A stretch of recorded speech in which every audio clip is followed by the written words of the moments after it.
Ang kwentong ito ay hango sa totoong buhay. Mula ito sa isa nating kabayan na itago na lang natin sa pangalang Mark. Walang eksaktong taon. Kanlaon, Negros Oriental. Nang mga panong ito, nasa huling taon sa kolehiyo itong si Mark. Kumukuha ng kursong turismo ang binata dahil pangarap nito ang maglakbay sa ibang bansa at makarating sa ibang panig ng mundo. Dahil nakakaangat sa buhay, hindi naging mahirap para sa mga magulang ng binata ang pag-aralin ito. Nasusunod din ang lahat ng luho pagdating sa materyal na bagay. At dahil abala sa trabaho ang mga magulang, tanging katulong sa bahay lang ang laging nakakasama ni Mark. Hanggang sa sumapit ang Sembreak, napag-isipan ng binatang magbakasyon. Kinausap nito ang mga magulang at pumayag naman ang mga ito. At dahil halos lahat ng sulok ng bansa ay napuntahan na ng binata, wala na itong maisip na lugar. Kaya nagtanong ito sa yaya. Yaya Miding, may alam po ba kayong pwedeng pasyalan? Halos naikot ko na kasi yung buong probinsya natin eh. Pati din sa ibang lugar na puntahan ko na. Parang nakakasawang magpabalik-balik. Ang gusto ko yung maiba naman. Tanong ni Mark. Ay, oo naman yun nga lang eh. Hindi gaanong kasikat ang lugar na yon. Pero maganda. Tugon ni Yaya Miding habang naghahanda ito ng kanilang agahan. Hindi naman po importante kung sikat o hindi eh. Ang gusto ko lang yung makapagpahinga. Nakakapagod din po kasi mag-aral eh. Idagdag mo pa si mama at papa. Parang wala lang. Parang hangin eh. Nararamdaman mo pero hindi mo naman nakikita. Wika ni Mark. Ay, o sige. Magpapaalam ako kina sir at sigurado naman papayag sila. Total, magbabakasyon ka din naman. Ay sasabay na lang ako. Wika ni Yaya Miding. Napakunot ang noo ni Mark dahil sa sinabi ng yaya. Ha? Magbabakasyon ka din, yaya? Sasabayan mo ko? Tanong ni Mark. Napangiti ang matanda at tumango. Ay, oo naman, sasabayan kita. Kasi ang lugar na pupuntahan natin, nasa likod ng bahay ko lang. Ay sa madaling sabi, sakop ng lupa namin ang sinasabi kong lugar. Wika ni Yaya Miding. Tumawa ng malakas si Mark. Dahil ang buong akala nito, nagbibiro ang matanda. Yan ka na naman, yaya eh. Niloloko mo na naman ako eh. Seryoso po ako, yaya. Wika ni Mark. Ay, ikaw ang bahala kung ayaw mong maniwala. Pero totoo ang sinasabi ko. Maganda doon sa lugar naming iho. Tugon ni Yaya Miding. Saan naman po yung probinsya nyo? Tanong ni Mark. Sa Bicol, malapit kami sa bulkan ng Mayon. Kung papayag ka, isasama kita doon para naman maipakilala kita sa mga kamag-anak ko. Wika ni Yaya Miding. Napaisip ang binata sa alok ng matanda. Tuluyang nabuo ang isipan nito nang maikwento ni Yaya Miding ang tungkol sa sinasabing lugar. Alam mo iho, maraming kwento sa amin eh. Mahiwaga daw ang lugar na sinasabi ko sa iyo. Oo, taga doon ako pero hindi kasi ako masyadong nakakapagtagal. Nagtatrabaho kasi ako dito sa Maynila. Simula 12 taong gulang pa lang ako. Wika ni Yaya Miding. Napagtanto ni Mark na ilang taon na ding hindi nakakapagbakasyon ang yaya, kaya naman naisipan nitong sumama. Hindi para puntahan ang lugar na sinasabi, kundi para makapagbakasyon ang matanda at makita ang mga kaanak. Sige po, Yaya. Ako na pong bahalang magpaalam kina Papa. Siguro naman papayag yung mga yun kapag sinabi kong kasama mo ko. Tugon ng binata. Napangiti naman si Yaya Miding at niyakap ang alaga. Ay naku, napakabait mo talaga, iho. O siya, tapusin mo na yung agahan mo, ha? Ay malamig na yung sinangak. Wika ni Yaya Miding. Kinagabihan, kagad kinausap ni Mark ang mga magulang at gaya ng inaasahan, walang pagdadalawang isip na pumayag ang mga ito. Kinabukasan, maagang nagising si Mark at Yaya Miding dahil nung araw na yun mismo ang kanilang alis. Mahigit 5 oras ang biyahe sa bus papuntang Bicol, kaya kailangan nilang makarating sa istasyon ng mas maaga. Habang nasa bus, natulog si Mark. Ginising na lang ito ni Yaya Miding pagdating nila sa istasyon sa probinsya. Iha! Iha! Nandito na tayo, iha. Ay, gumising ka na. Wika ni Yaya Miding. Papungas-pungas na tumayo ang binata at paglabas nito ng bus, bumulaga sa kanya ang napakaraming tao. Naisip ng binata na wala din palang pinagkaiba ang probinsya ng yaya kung ikukumpara sa syudad. Akala ko wala masyadong tao, Yaya. Parang Maynila din pala dito Wika ni Mark. Naramdaman ni Yaya Miding na tila may pagsisisi sa tinig ng binata. Ngunit hindi ito nagsalita. Ipapakita niya na lang sa binata ang ganda ng kanilang lugar. Pagkarating sa terminal ay sumakay ng jeep ang dalawa, papunta naman sa bayan ni Yaya Miding.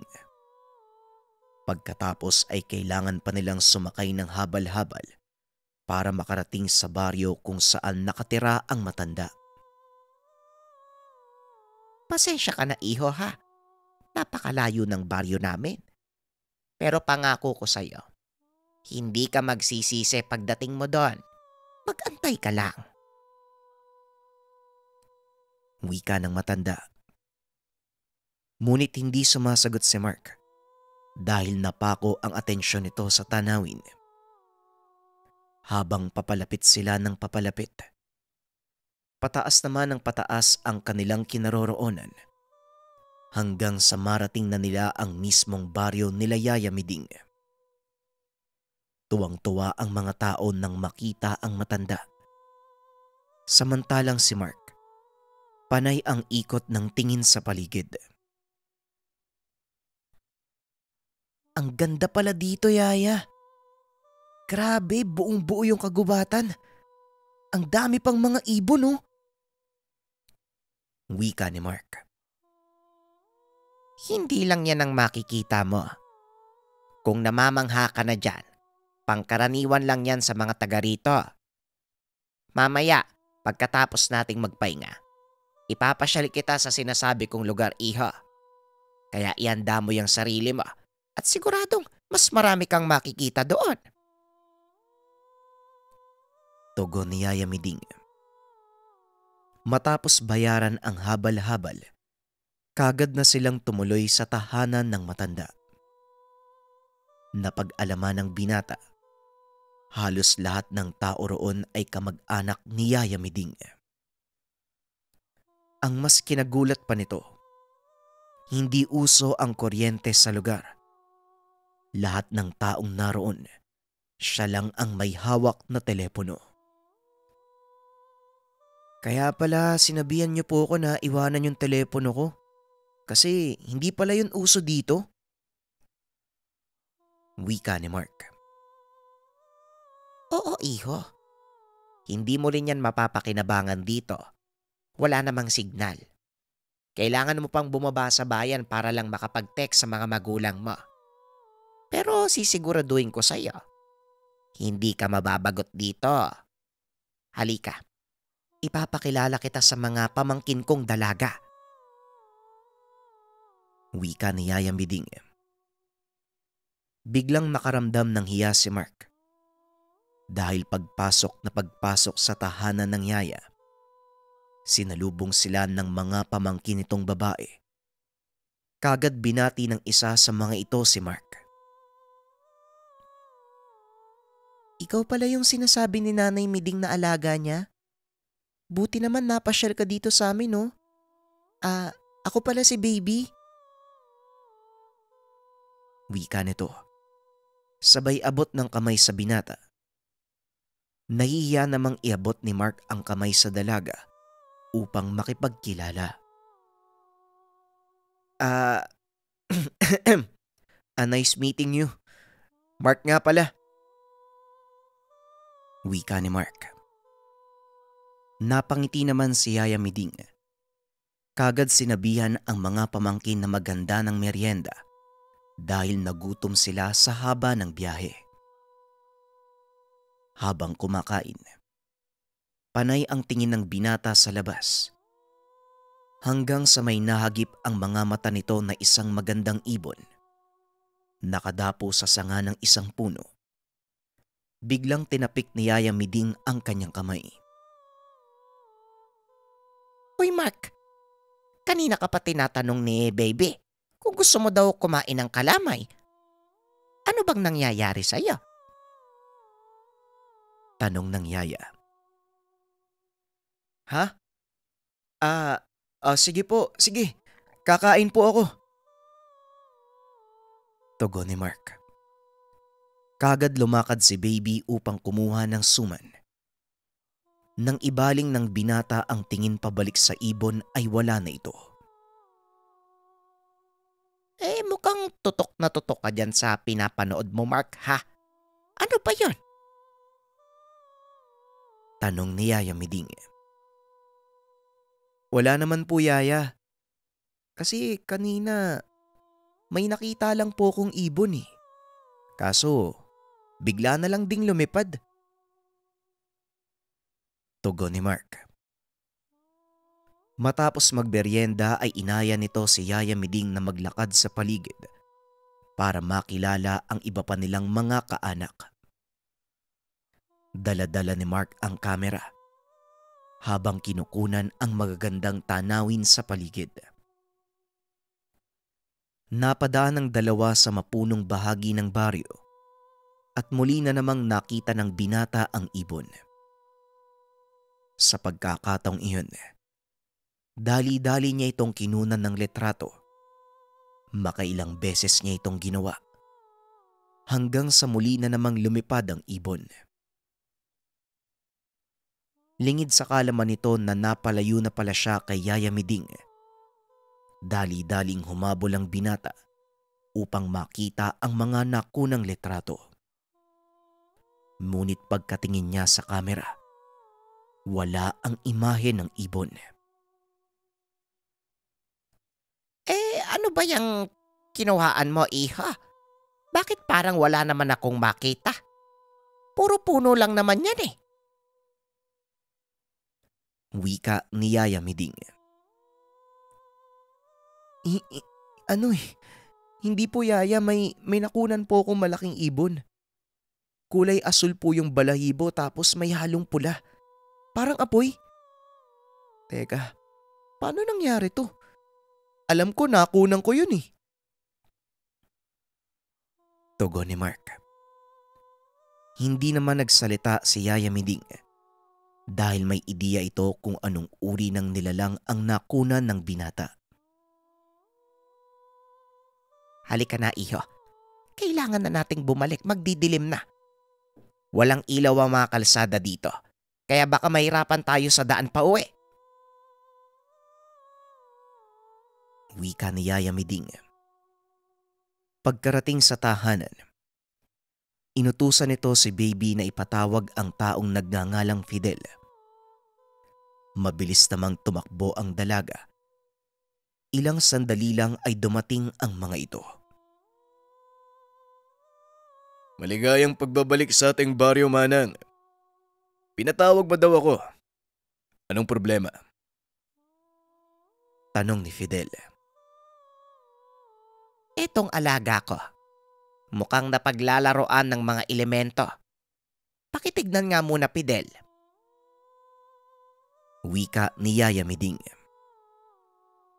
Sige po, Manang. Walang problema. Ako pong bahala. Pag-uusap ng dalawa. Abala sa pagkalikot ng kanyang kamera ang binata nang lapitan siya ni Fidel. Iho, pwede mo bang sabihin sa akin kung ano yung nakita mo kanina? Wika ni Fidel. Biglang napaangat ng tingin ng binata. Walang pagdadalawang isip na nagkwento. Ano po kuya eh. Malaking ibon. Parang kasing laki ng manok. Kulay asul yung balahibo tapos may mga nakahalong kulay pula. Tapos nang lumipad po yung ibon, parang may naiwan po na maliliit na butil ng baga. Yung parang nasusunog yung balahibo niya. Pagpapaliwanag ni Mark. Sinubukan nitong ipakita kay Fidel ang mga nakunan. Ngunit maging ito, wala ring maaninag. Talagang hindi mo makukunan ng litrato ang isang engkantong hayop. Kung hindi ako nagkakamali, ang nakita mo ay tinatawag na bulalakaw. Wika ni Fidel. Ngunit iba ang pagkakaunawa ng binata sa salitang bulalakaw. Hindi po ba bulalakaw ay mga bato mula sa kalawakan na nagbabaga? Sa oras po na makapasok sa mundo natin. Hindi naman po yun yung nakita ko eh. Yung nakita ko po, ibon. Wika ni Mark. Sa nilalang na yun mismo, kinuha ng mga eksperto ang pangalan ng mga nagbabagang bato. Dahil kapareho nito ang anyo ng engkantong bulalakaw. Wika ni Fidel. Kaunting kaalaman. Ang bulalakaw ay isang uri ng engkantong ibon. Sinasabing ang mga ito ay isinilang mula sa mga nalagas na bagwis ng Minokawa. Nagtataglay ng hindi nakikitang apoy ang bulalakaw at sa oras na madikitan o mahulugan ka ng balahibo nito, panigurado ang kamatayan mo. Dahil kung susunugin ka nito mula sa loob palabas, ang tawag dito ay sinda. Ang sinda ay isang uri ng atake na nagmumula sa mga bulalakaw o mga engkantong hayop. Kadalasan nalulunasan. Kaso nga lang, para sa mga taong walang kaalaman, nagdudulot ito ng unti-unting kamatayan. Ang mga sintomas ng sinda: pagkahilo, kawalang ganang kumilos, pananakit ng tiyan, at kung malala na, pagsusuka ng dugo. Nalulunasan ang sinda sa pamamagitan ng paglalagay ng habak de bala. Nagtataglay ito ng mga sangkap na karaniwang kumukontra sa bisa ng sinda. Balik tayo sa kwento. Matapos ipaliwanag ni Fidel ang mga nangyari, medyo natakot si Mark. Ito ang unang pagkakataon niyang marinig ang ganitong uri ng kwento. Ano pong pwedeng mangyari sa akin, Manong? Tanong ni Mark. Wala naman iyo. Hanggat hindi mo nahahawakan ng kanyang buntot, walang magiging problema. Ang mahirap nga lang, kapag napagkatuwaan ka ng bulalakaw. Wika ni Fidel. Ano daw? Paano pong pagkakatuwaan, Manong? Ano pong ibig niyong sabihin? Muling tanong ng binata. Mapaglaro ang mga bulalakaw. Hindi sila likas na mapanakit at may mga pagkakataon pa. Sila mismo ang lumalapit sa mga tao upang makipagkaibigan. Pero dahil sa kasakiman ng ilan, unti-unti na silang umiilap. Sinasabi kasi na ang balahibo ng bulalakaw ay may taglay na kapangyarihan, lalo na kung makuha mo ito sa mismong katawan ng nilalang. Pagpapaliwanag ni Fidel. Ano naman pong kapangyarihan? Muling tanong ng binata. Hindi naman nagdalawang isip na magkwento si Fidel tungkol sa mga nalalaman. Ayon dito, maaaring magtaglay ng kakayahang manggamot ang taong makakakuha ng balahibo ng bulalakaw. Ngunit kailangang hindi siya masunog. Ito ang pagsubok na maaaring pagdaanan ng isang tao na naghahangad ng kapangyarihan ng balahibo ng bulalakaw. Napahaba ang usapan. At kahit nasa pagkainan, walang tigil sa pagtatanong si Mark. Hanggang si Yaya Miding na mismo ang umawat sa kanya. O siya, ay tama na yung usapan na yan. Mamaya kung ano pang isipin mong gawin eh. At ikaw naman, Fidel. Walang alam yang alaga ko sa mundong ginagalawan mo. Kaya bawas-bawasan mo yung sinasabi mo sa kanya. Palikot din ang isipan ng batang yan ano. Baka kung ano pang maisipang gawin. Wika ni Yaya Miding. Inutusan na nito ang binatang matulog. Parang ina ang turing ni Mark sa Yaya. Kung minsan mas pinapakinggan pa niya ito kaysa sa sariling mga magulang. Kinabukasan maagang nagising ang binata. Hindi ito pangkaraniwan para sa kanya. Dahil sa tuwing walang pasok sa eskwela, kadalasan bandang 10:00 na ito nagigising. Paglabas ng kwarto, nakasalubong nito si Baby na nooy naghahanda ng kanilang agahan sa bakuran. Nginitian niya ito at nagpatuloy papunta sa kusina kung nasaan ang Yaya. Ba't ang aga mo namang nagising? Nagdadahan-dahan pa naman kami ng kilos para hindi ka maabala. Gising na pala. O siya, sumabay ka na sa amin. Nakahanda ng agahan sa labas. Wika ni Yaya Miding. Nagkayayaan ang magpipinsan na maligo sa talon. Narinig naman ito ni Mark. Kaya bigla siyang napaangat ng ulo. Nilingon si Yaya Miding. Hindi pa man nagsasalita ang binata. Kabisado na ng matanda ang reaksyon ng mukha nito. Isama niyo si Mark. Ang pangako ko kasi sa kanya, dadaling ko siya doon. Pero mukhang magiging abala ko sa buong araw eh. Lalo pat anibersaryo ng pagkamatay ng lolo niya. Wika ng matanda. Kaagad namang pumayag ang pamangkin nito. At para masigurado ang kanilang kaligtasan, pinasama ni Yaya Miding si Fidel. Hindi naman kalayuan ang pinuntahan ng mga ito. At kagaya ng sinabi ni Yaya Miding, sakop pa sa talon ang kanilang pag-aaring lupain. Habang nasa daan ay panay ang kuha ng larawan ni Mark. Maging ang mga kasamahan ay kinukunan niya ng letrato bilang alaala ng pagpunta sa lugar. Nang malapit na sila sa talon, nakita ni Mark ang napakagandang tanawin. Nasa bandang itaas sila at kailangang bumaba para makarating sa mismong talon. Pagkarating doon ay hindi magkamayaw ang binata sa pagkuha ng mga letrato. Makailang ulit pa itong nagpalit ng memory card dahil kagad itong napupuno. Hanggang sa naisipan itong magpahinga sandali sa ilalim ng puno habang tinititigan ang mga nakuwang litrato.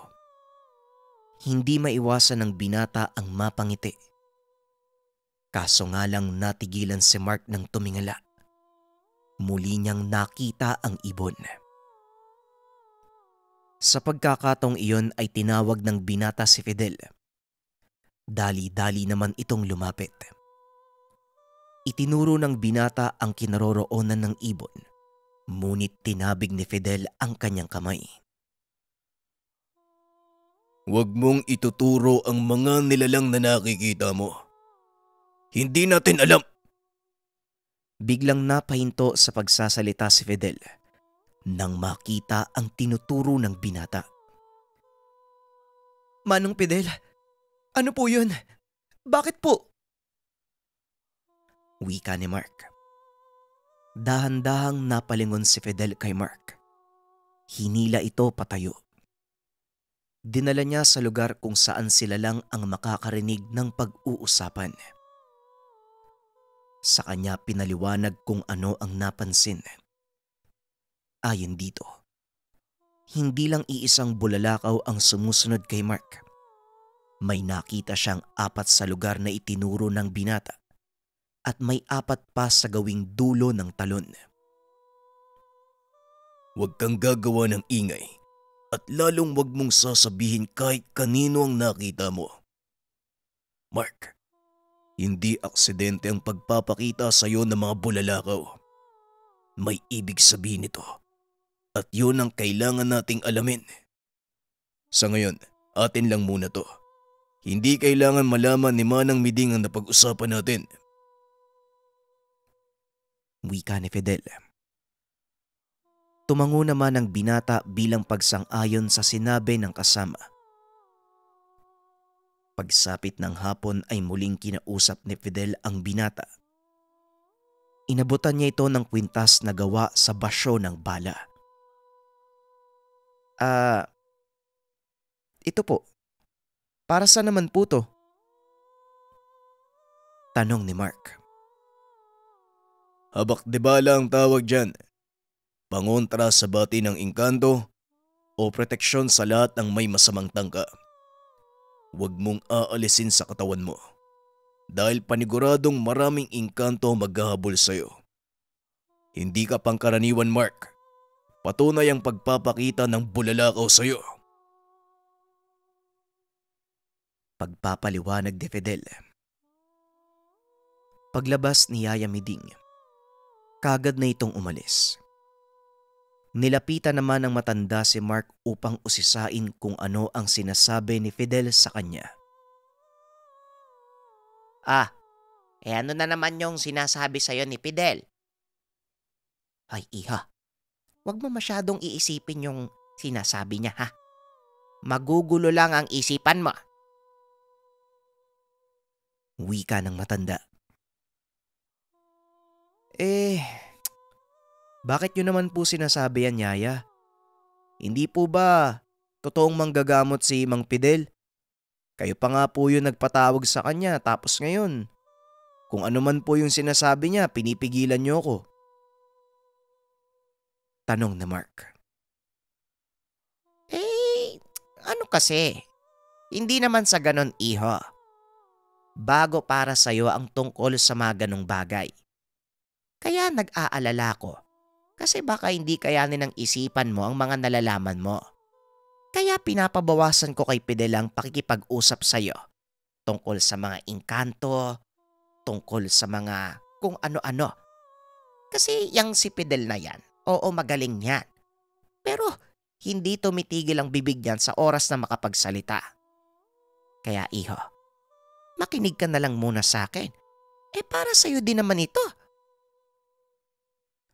Tugon ni Yaya Miding. Nauunawaan naman ni Mark ang gusto nitong sabihin. Kaso nga lang, nangingibabaw pa din ang kuryosidad ng binata. Pagsapit ng hapon, pasimple nitong kinausap si Baby na samahan siya sa tahanan ni Fidel. Pumayag naman ang dalaga at dahil tanghali, ugali ni Yaya Miding ang magsyesta. Inantay lang ng dalawa na pumasok ito sa kwarto bago umalis. Ano bang kailangan mo kay Tio Fidel? Bakit mo pa kailangan tumakas kay Tia Miding? Tanong ng dalaga. May bagay kasi kung gustong itanong kay Manong Fidel. Kaso, pinagbabawalan ako ni Yaya na makipag-usap sa kanya. Kaya kailangan kong tumakas. Tugon ng binata. Ha? Bakit ka naman pinagbabawalan ni Tia Miding?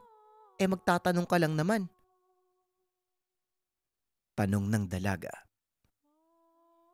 Kasi yung mga itatanong ko sa kanya tungkol sa mga engkanto. Biglang napatakip ng bunganga si Baby. Teka, binilinan din ako ni Tia Miding na huwag kang samahan papunta dito kung yan yung itatanong mo. Naku, paano yan? Di pareho tayong malilintikan yan. Wika ng dalaga. Huwag kang mag-alala, akong bahala sa'yo, hindi magagalit si Yaya. Imposible kasi para sa akin na masagot yung mga tanong ko. Ang dami kong gustong malaman sa mga engkanto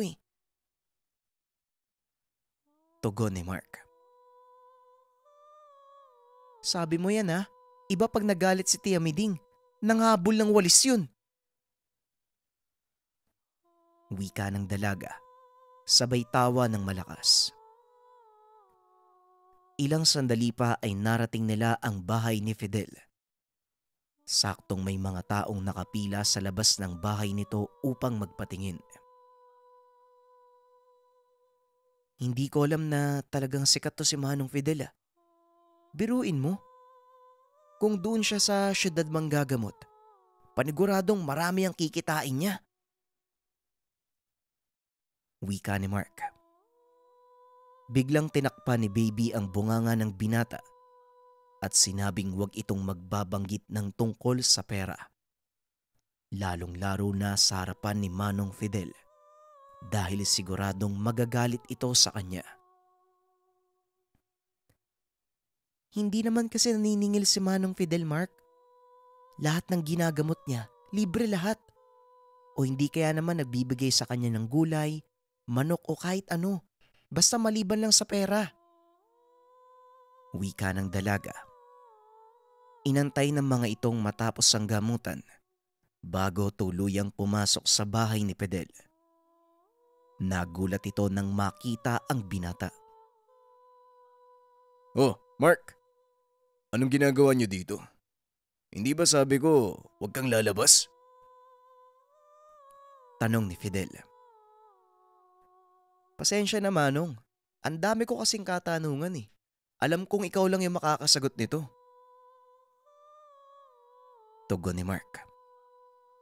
Napabuntong hininga si Fidel dahil wala na itong magagawa. Ay nako, yaman din lang na nandito ka na. Susulitin ko na lang ang magiging galit sa akin ni Manang Miding. Bueno, ano bang gusto mong malaman? Tanong ni Fidel. Tungkol sa mga bulalakaw. Gusto ko pong malaman ng mga bagay tungkol sa kanila. Ano po ba yung mga yun? Tanong ni Mark. Hindi naman nagdalawang isip si Fidel. Maging ang tungkol sa ibang engkanto, tinalakay din ito sa binata. Hanggang sa abutin sila ng dilim. Hindi na malaya ng binata ang takbo ng oras. Laking gulat nito nang tumambad si Yaya Miding sa pintuan ng tahanan. Oy Mark, gabi na. Kailangan na nating umuwi. Wika ni Yaya Miding. Hihatid ko na po kayo, Manang. Pasensya na po kayo. Tugon ni Fidel. Nakatitig lang sa kanya si Yaya Miding. Pasensya na po, Yaya. Hindi ko lang po kasi mapigilan yung sarili ko eh. Gusto ko pong malaman ng mga bagay tungkol sa mga engkanto. Wala pong nagturo sa akin tungkol dito eh.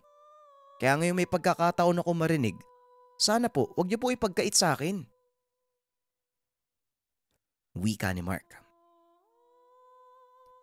Hindi naman sa pinagkakait ko sa'yo mga bagay na yon, iho. Nag-aalala ko sa pwedeng mangyari sa'yo. Hindi biro ang pagpasok sa mundo ng mga manggagamot, Mark. Si Fidel mismo makakapagpatunay sa'yo ng mga sinasabi ka. Wika ni Yaya Miding.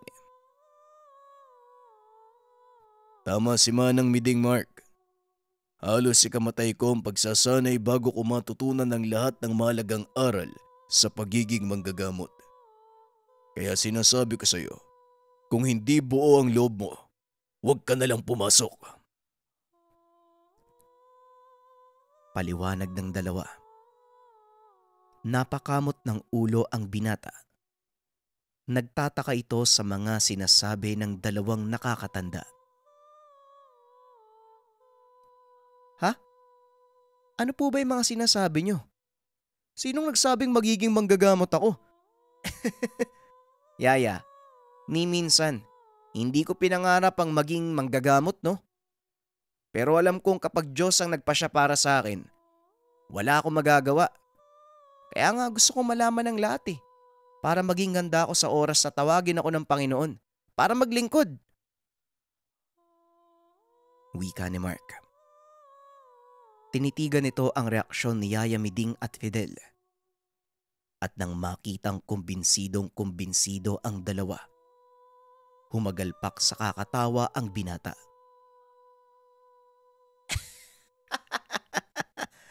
Yun ba yung gusto nyong marinig mula sa akin? Pasensya na po, Yaya. Wala po sa isipan kong maging albularyo. Naparito lang po ako para magtanong tungkol sa mga engkanto. Yun lang po yun. Tugon ni Mark. Bigla namang natahimik si Yaya Miding. Ganon din si Fidel. Nakahinga ng maluwag ang matanda. Dahil ang buong akala niya ay babalik sa syudad ang kanyang alaga bilang isang manggagamot. Ay nako, mabuti naman. Akala ko seryoso ka sa sinasabi mo kanina eh. Bueno, tapos na ba kayo mag-usap, Fidel? Kung hindi pa, ituloy nyo na. Gagawa ko ng makakain. Wika ni Yaya Miding. Itinuloy ng dalawa ang usapan. Pinaliwanag ni Fidel ang mga karanasan noong nagsisimula pa lang ito sa pag-aaral ng lihim na karunungan. Hanggang sa hindi napansin ng mga ito ang oras, halos maghahating gabi na nang matapos ang kanilang masayang pag-uusap. Manang Miding, ihatid ko na lang po kayo pauwi. Malapit lang naman at isa pa, delikado kung uuwi kayo ng walang kasama. Wika ni Fidel. Sumang-ayon naman si Yaya Miding. Kagad dinampot ng manggagamot ang kanyang itak at sulo at tumuloy na ang apat. Habang naglalakad, napansin ni Fidel na parang matamlay si Baby. Hindi ito nagsasalita simula nang dumating sila sa tahanan ng manggagamot.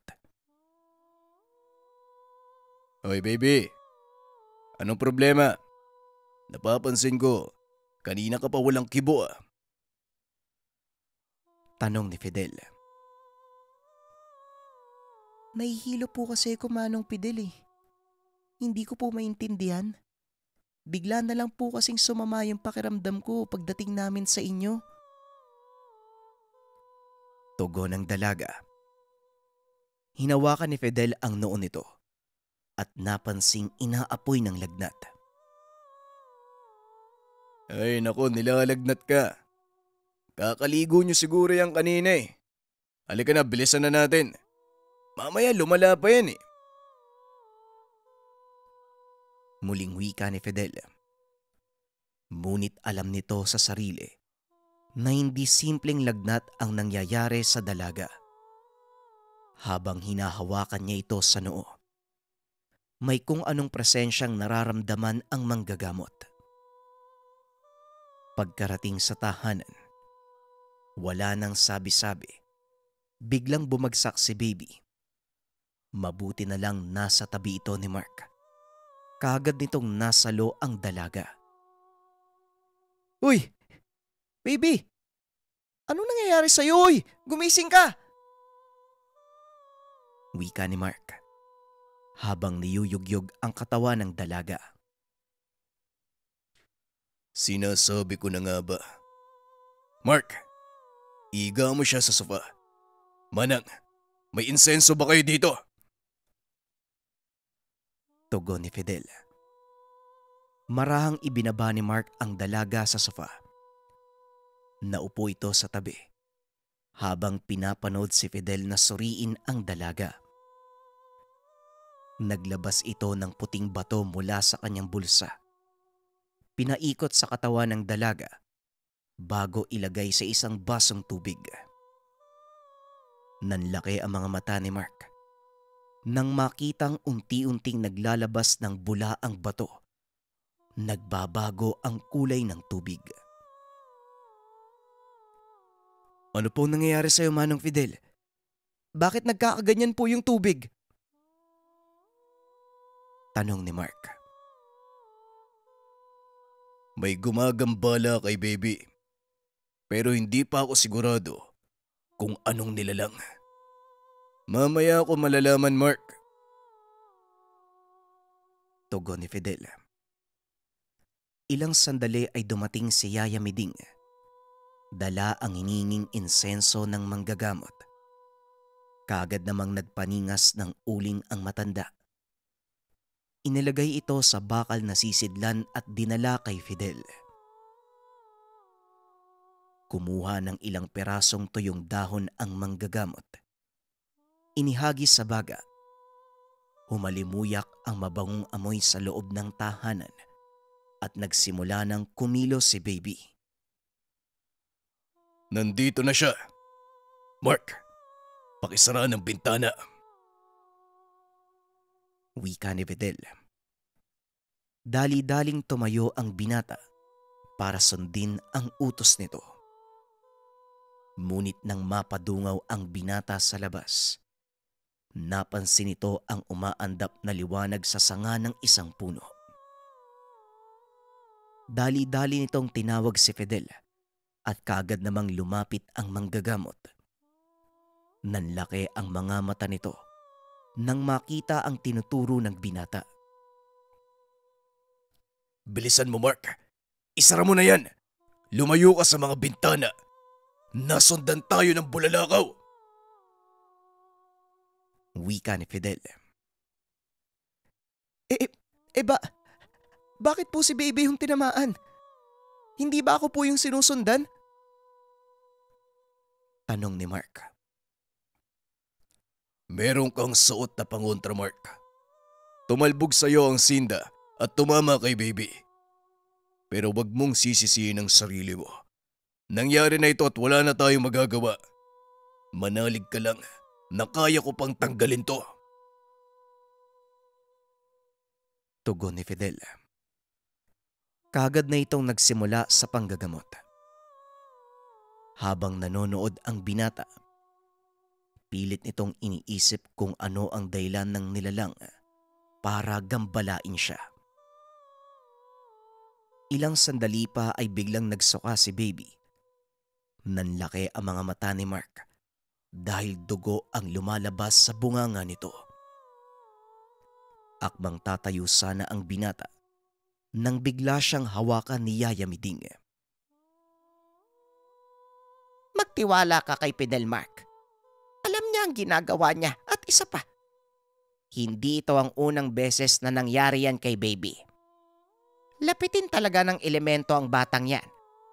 At sa awa ng Diyos, nalalampasan niya naman ng mga panggagambala.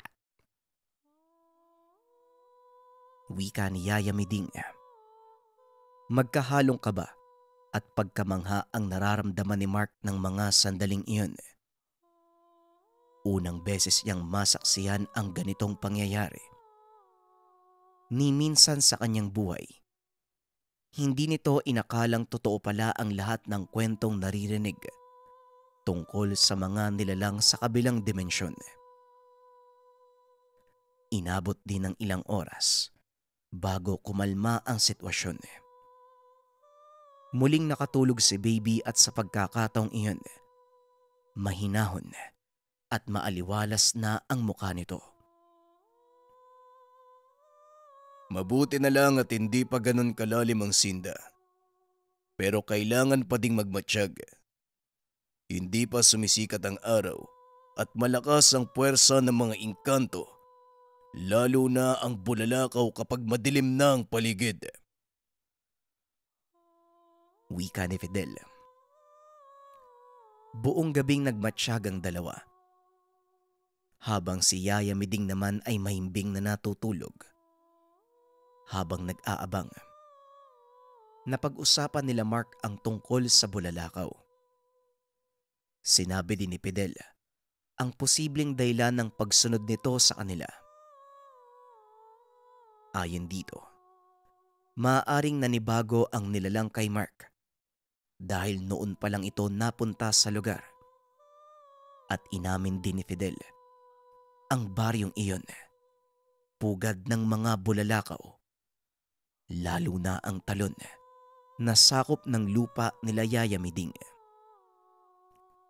Walang sino man ang nangangahas na gambalain ang mga ito dahil sa oras na mawala sila sa lugar, masisira ang balanse ng kalikasan na maaaring makaapekto sa buhay ng mga nakatira doon. Alam mo Mark, lahat ng nilalang sa mundo may papel na ginagampanan. Mapa nilalang mula sa mundong ito o sa kabilang mundo. Matagal nang namumuhay kasama natin ang mga engkanto at sa totoo lang, sila ang mas nauna dito kaya kailangan natin silang irespeto. Wika ni Fidel. Unti-unti naman itong nauunawaan ng binata. Siya mismo ang makakapagpatunay ng sinabi ng manggagamot.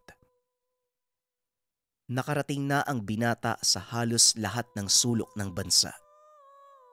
Naririnig nito ang mga kaparehong kwento mula sa mga lokal na napupuntang lugar.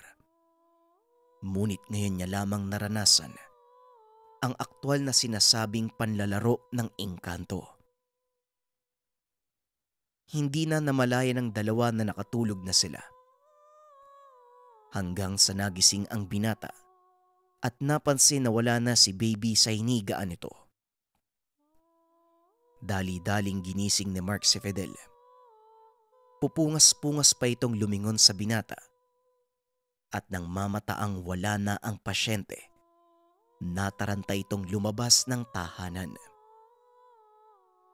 Inakala ng lahat na tapos na ang panggagambala sa dalaga. Ngunit paglabas ni Fidel sa tahanan, nakita nito si Baby nakatayo sa ilalim ng isang puno habang nakatingala. Baby, anong ginagawa mo dyan? Hindi ka pwedeng lumabas. Tanong ni Fidel. Ano po kasi? Tinatawag po kasi ko eh. Nandito po siya ngayon oh. Wika ng dalaga. Nanlaki ang mga mata ni Mark. Lumingon ito sa kanila. Namumula ang mata ni Baby at mas lalong nataranta si Mark nang makita niyang lumuluha ito ng tugo. Anak nang, hindi pa pala tapos Mark. Makinig ka. Kahit anong mangyari, wag na wag kang susunod sa sasabihin ni Baby. Hindi lang bulalakaw ang gumagambala sa kanya ngayon. Wika ni Fidel. Ibig sabihin, may iba pang engkantong gumagambala sa kanya, Manong? Tanong ni Mark.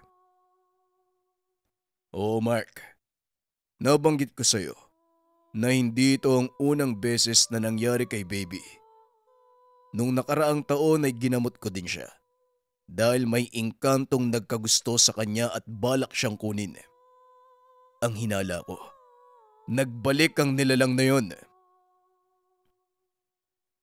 Nanlaki mga mata ng binata sa sinabi ni Fidel.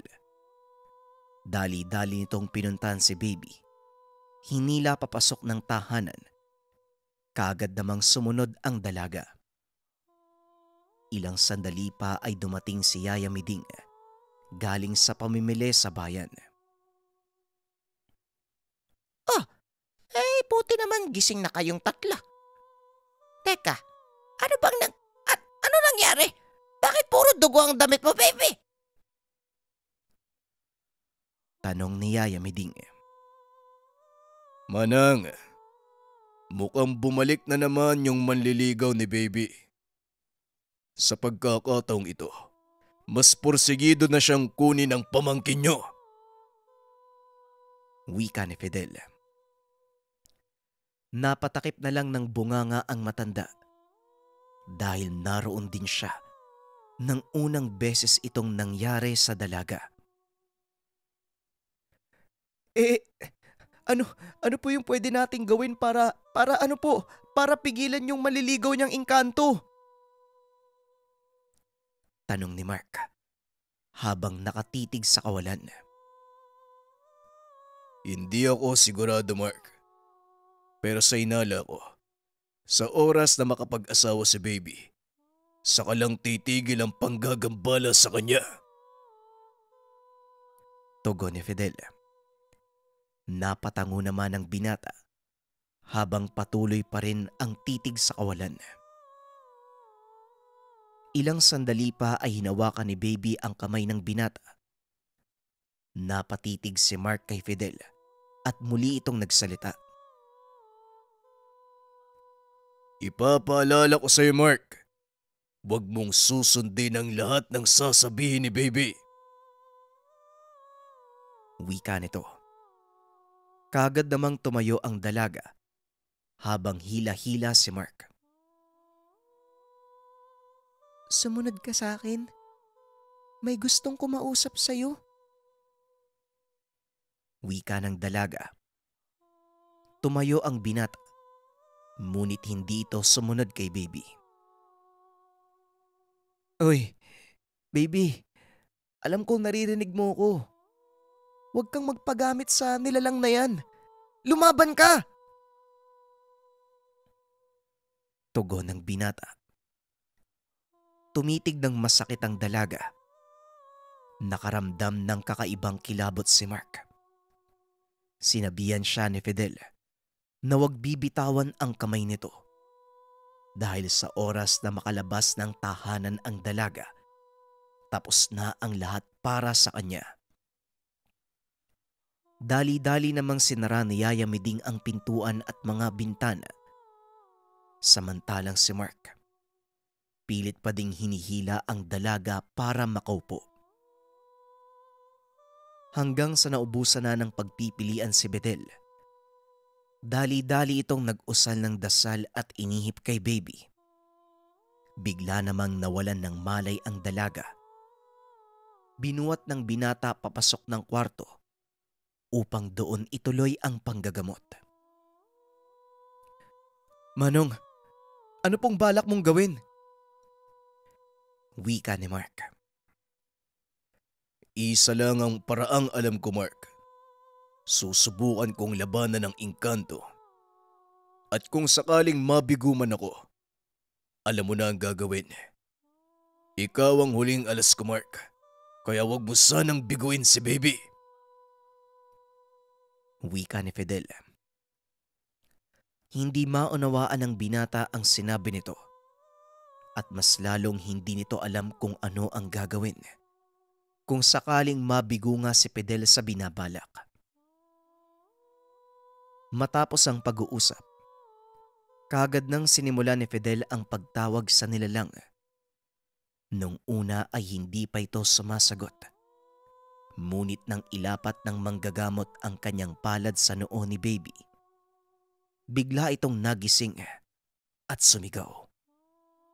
Ngunit iba ang boses na lumalabas sa bibig ng dalaga. Nasundan pa ito ng malalakas na pagtawa na tila nagmumula sa ilalim ng lupa. Wala kang kadala-dala. Bakit ka bumalik? Hindi ba may kasunduan na tayo? Bakit ka lumabag? Tanong ni Fidel sa nilalang habang idinidiin ang daliri sa noo ng dalaga. Kasunduan. Sino ang nagsabi sa iyong sumang-ayon ako sa kasunduang binigay mo?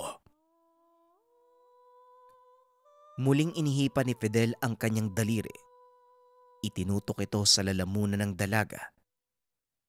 Hindi makakilos ang kamay ni baby na tila ba may kung anong humahawak dito.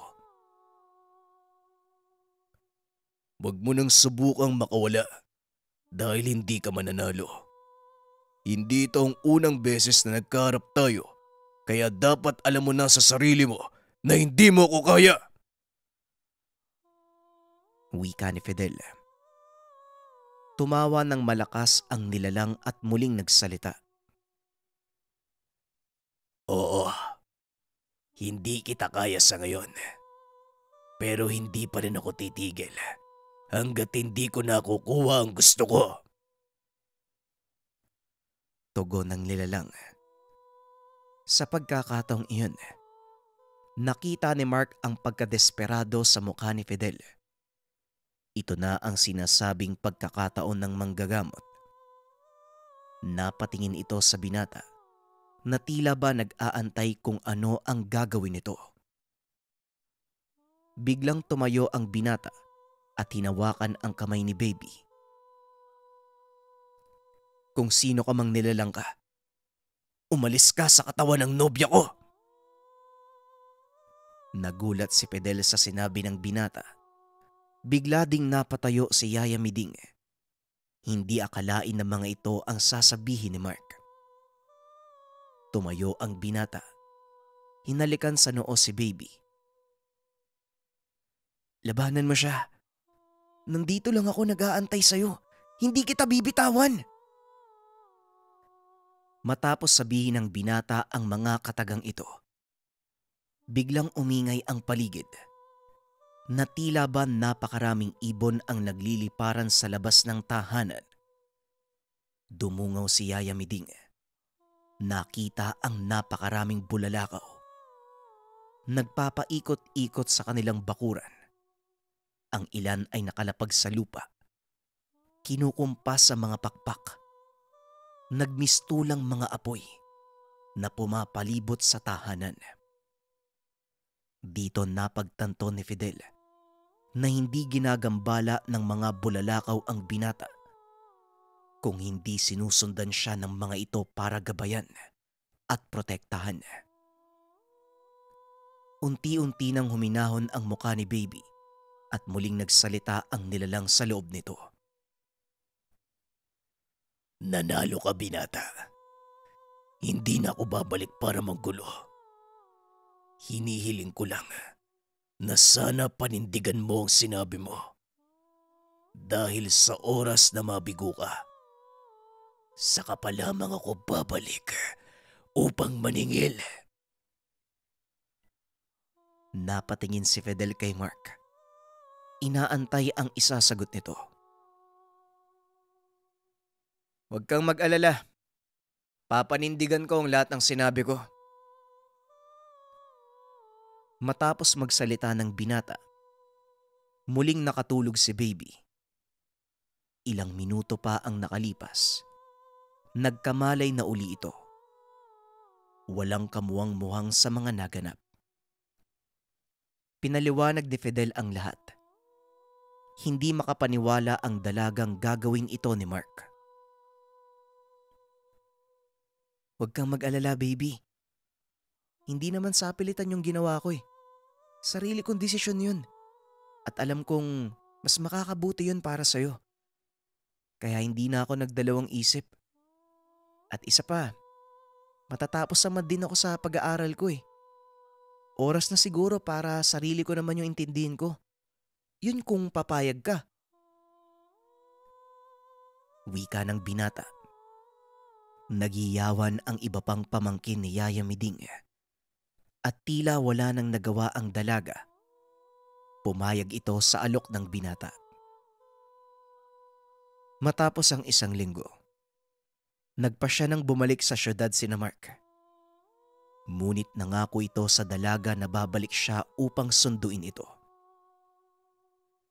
Nakapagtapos ng pag-aaral si Mark at sinabi sa mga magulang ang naging pasya. Hindi naman tumutol ang mga ito, lalo pa nang makilala nila ang dalagang napusuan ng anak. Makalipas ang ilang taon, nagkaroon ng sariling pamilya ang binata. At bilang nag-iisang anak ng mga magulang, si Mark ang nagpatakbo ng kanilang mga negosyo. Nagretiro na rin si Yaya Miding, ngunit hindi nila ito hinayaang umuwi.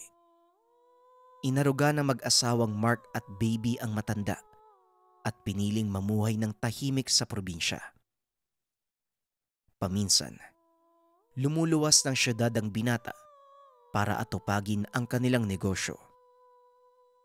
Naging maganda ang takbo ng pamumuhay ng mag-asawa at sa pagtagal ng panahon, hindi nila kinalimutan ang lahat ng nangyari sa kanila.